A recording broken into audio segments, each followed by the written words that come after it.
Choice Hotels get you more of what you value. Here's a little tune to help you remember. Same drive, different day. Don't you wish you were getting away?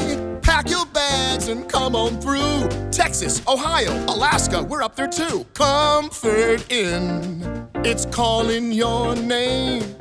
Save on the stay.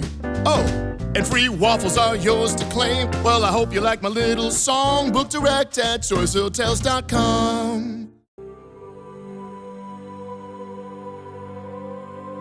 ही कल्पना की आपल्याला ह्या पृथ्वीचं संरक्षण करायला पाहिजे, ही कल्पनाच मुळात चुकीची कल्पना आहे. कारण आपल्यामुळे ही पृथ्वी आहे असं नाही, ह्या पृथ्वीमुळे आपण आहोत.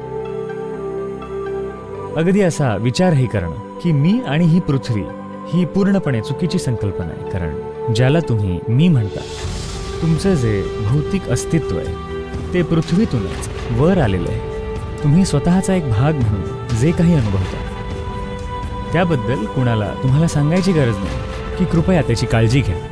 ही पृथ्वी आपल्या सर्वांसाठी आहे आणि आपलं इथे स्वतंत्र अस्तित्व असूच शकत नाही. आपलं इथलं अस्तित्व आपल्या आर्थिक घडामोडीमुळे नाही आहे. सध्या आपल्याला असं पटवून दिलं जात आहे की ह्या देशाच्या विकासाच्या टक्केवारीमुळे तुम्ही चांगले जगाल. नाही, आपण इथे चांगले जगू जर इथे सर्व काही हिरवगार सुंदर असेल, पाणी वाहत असेल, हवा शुद्ध असेल, तर आपण इथे चांगले जगू. हा विचार प्रत्येक माणसाच्या मनात, प्रत्येक नागरिकाच्या मनात, प्रत्येक मुलाच्या मनात रुजायला हवा. मानवी जीवनाव्यतिरिक्त इतर जीवनाबद्दल आपण नेहमी जागरूक असलं पाहिजे. बहुतेक लोक मनुष्यांबद्दल सुद्धा जागरूक नसतात.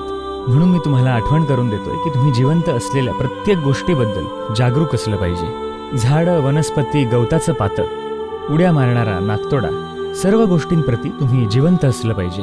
सतत आपल्या भोवतालची हवा आपल्या आत प्रवेश करते आणि बाहेर पडते आणि हाच आपल्या जीवनाचा आधार आहे. तुम्ही जो श्वास बाहेर सोडता तोच श्वास झाडं आत घेत आहेत. झाडं जो श्वास बाहेर सोडत आहेत तोच तुम्ही आत घेतात. सतत देवाणघेवाण सुरू आहे. आपण श्वासाची ही प्रक्रिया एका मिनिटासाठी जरी थांबवली तर आपल्याला समजतं की आपल्या भोवतालच्या हवेशी देवाणघेवाण केल्याशिवाय आपण एक क्षणही जगू शकत नाही. त्याचप्रमाणे पाण्याशी आणि पृथ्वीशी ही देवाणघेवाण सुरू आहे. त्यामुळे आपण आपल्या सभोवतालचं वातावरण कसं ठेवतो, आपल्या सभोवतालचे पाण्याचे स्रोत कसे ठेवतो, ह्यावरूनच आपल्या जीवनाचं स्वरूप आणि गुणवत्ता ठरेल.